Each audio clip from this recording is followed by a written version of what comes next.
Vous allez me prendre pour un fou, mais je crois que le plus gros hack pour créer un business à l'ère de l'IA, il nous vient tout droit d'Alan Turing. Comment le père de l'IA peut-il encore être pertinent en 2025 alors que le marketing digital n'existait pas encore? Quel est le secret qu'il avait compris à propos de l'IA qui est encore vrai 75 ans plus tard? C'est ce qu'on va voir dans cette vidéo. Hello, je m'appelle Florent Turin, j'aide les développeurs à devenir libres et indestructibles à l'ère de l'IA en les aidant à entreprendre. Et dans cette vidéo, on va s'intéresser à un aspect complètement sous-coté de l'histoire d'Alan Turing, qui est pour moi peut-être le facteur de succès numéro 1 aujourd'hui. Alan était un génie comme on n'en fait plus. C'était pas juste un cryptographe hors pair, le père de l'ordinateur moderne ou un pionnier de l'IA. C'était aussi un précurseur en biologie mathématique dont ses équations en morphogénèse sont encore aujourd'hui utilisées. Mais aussi et surtout un héros de guerre qui a brisé Enigma pendant la Seconde Guerre mondiale.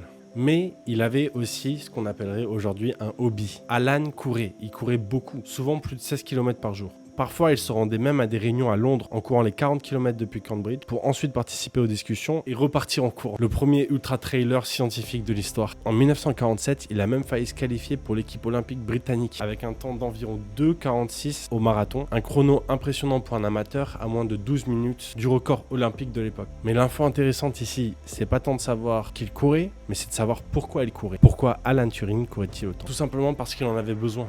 Le frérot avait pas les mêmes enjeux que nous. Pendant la Seconde Guerre mondiale, il avait la vie de plusieurs millions de personnes entre les mains.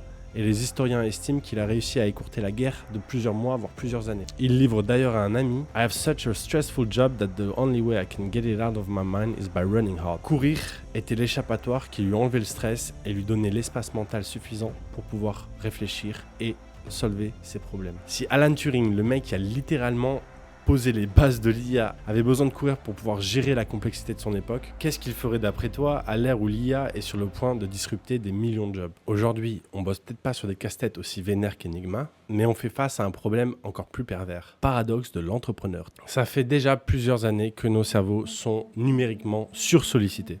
Difficile d'y voir clair ou d'être créatif avec toute cette surcharge cognitive. Mais avec l'arrivée de l'IA, depuis 2-3 ans, le brouillard s'est accentué. Pas parce que c'est bien ou parce que c'est mal, mais tout simplement parce que ça va trop vite. Toute la vélocité du progrès questionne en permanence nos acquis. L'IA provoque crise et épiphanie. Autant d'opportunités pour entreprendre, mais aussi autant de raisons de douter de nos capacités. Qu'est-ce qui est vrai et qui ne l'est plus? Qu'est-ce qui marchera ou deviendra obsolète? L'IA réveille en nous panique et émerveillement en permanence. Toutes ces émotions sont difficiles à gérer et le cerveau humain perd naturellement pied. Et c'est justement ça tout le paradoxe de notre époque. C'est qu'il n'a jamais été aussi facile d'entreprendre, mais il n'a jamais été aussi difficile de bien le faire. Avant, entreprendre, c'était pas un choix. Aujourd'hui, on en a trop de choix. Avant, les compétences étaient rares et valorisées. Aujourd'hui, l'abondance les dévalorise complètement. Pourtant, l'IA offre bel et bien des super pouvoirs à ceux qui sont capables de l'exploiter. Il y a des arbitrages, des opportunités, des ponts incroyables à construire. Mais pour être en mesure de capitaliser sur tout ça, il faut réussir à dépasser le stress chronique qui en découle. Et devine ce qui peut grandement nous y aider: courir. Pour en parler mieux que moi, j'ai interviewé Clément Huriez, coach en course à pied et youtubeur à ses heures perdues qui court avec les plus grands athlètes de notre époque. La course à pied, la pratique de la course à pied diminue de manière claire le stress. Et que certains entrepreneurs sont quand même très sujets au stress. Et avoir moins de stress, mais naturellement, savoir les idées plus claires et des actions plus précises. Si c'était que gérer du stress, je vous dirais aller faire de la méditation. Mais il y a d'autres éléments en jeu qui sont encore plus importants que la gestion du stress. Ton seul avantage compétitif. Ton seul avantage compétitif. Là où à l'époque d'Alan, il y avait très peu d'études sur les bienfaits du sport, et de la course à pied en particulier, aujourd'hui, on comprend exactement ce qui se passe dans nos cerveaux.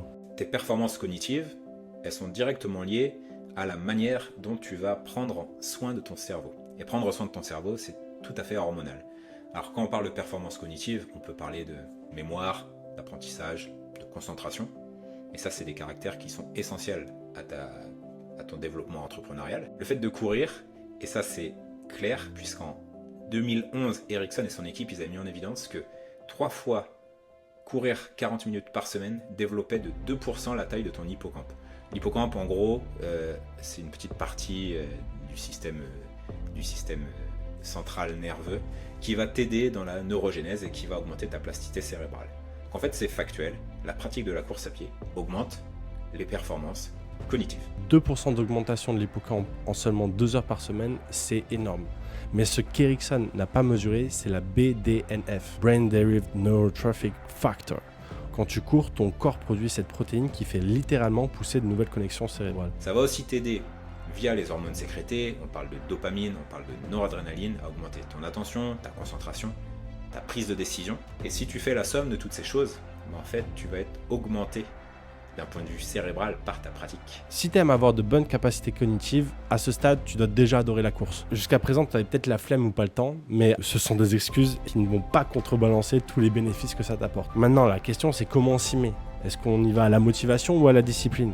Et Clément semble nous dire un peu des deux. La course à pied, elle a cet avantage de très vite, tu en tires des bénéfices. Et ça te crée ta motivation. Et ça se fait naturellement.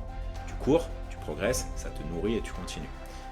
Et c'est voir que chaque petit effort crée des résultats qui te permettent de continuer. C'est exactement pareil dans l'entrepreneuriat. Tu construis tes capacités en mettant un pied devant l'autre et en ayant des boucles de feedback rapides. Ça sert à rien d'over-engineer. Maintenant, on ne crée pas une boîte comme on plante une tente un week-end. Il nous faut des fondations, un bitume mental sur lesquels encaisser la charge des prochains kilomètres. Pour être un bon coureur, il faut être un coureur régulier, discipliné, qui va respecter un cadre.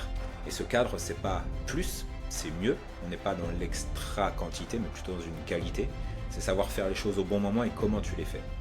Si tu arrives à mettre ça en place sur le long terme en course à pied, tu ne peux pas avoir de mauvais résultats. Tu vas forcément progresser. La discipline, c'est un métamuscle. Quand tu l'entraînes en course à pied, tu l'entraînes aussi dans tous les autres pans de ta vie, même le business. Donc, clarté mentale, plasticité cérébrale optimale et discipline, tout ça, c'est ce que peut t'apporter la course à pied. Et c'est tout ce dont tu as besoin pour créer un business à l'ère de l'IA. Pour moi, c'est tellement une évidence qu'avec Clément, on lance un programme Business Sprint pour t'aider à structurer ton business et trouver tes premiers clients en 21 jours seulement, notamment grâce à la course. Ce programme est un programme pilote. Au moment où tu verras cette vidéo, peut-être qu'on sera déjà complet. En tout cas, n'hésite pas à t'enregistrer pour les prochaines éditions. Tu trouveras le lien en description.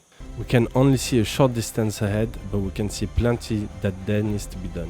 Cette citation d'Alan résume parfaitement l'état d'esprit qu'il nous faut avoir aujourd'hui. Se focaliser sur le long terme nous bloque dans l'inaction. Je ne commence pas par un semi-marathon, je commence juste par mettre un pied devant l'autre. En soi, Turing n'a pas juste craqué Enigma, il a aussi craqué ses propres limites. Son cerveau, son stress, son endurance, il a compris qu'il fallait se réinventer pour résoudre des problèmes plus grands que soi. Comme disait un autre génie de cette époque, on ne résout pas un problème avec les modes de pensée qui l'ont engendré. Pour appréhender la vie et le business à l'ère de l'IA, il faut réussir à s'élever. Pour ne pas avoir à rivaliser avec les machines et les autres humains, mais savoir en tirer le meilleur. Alors voilà mon conseil, bouge ton gros cul, mets tes chaussures, trace ta route et upgrade-toi. Ton principal avantage compétitif, c'est un cerveau de compétition. Parce que dans cette course folle contre l'IA, celui qui la gagne, c'est celui qui court avec.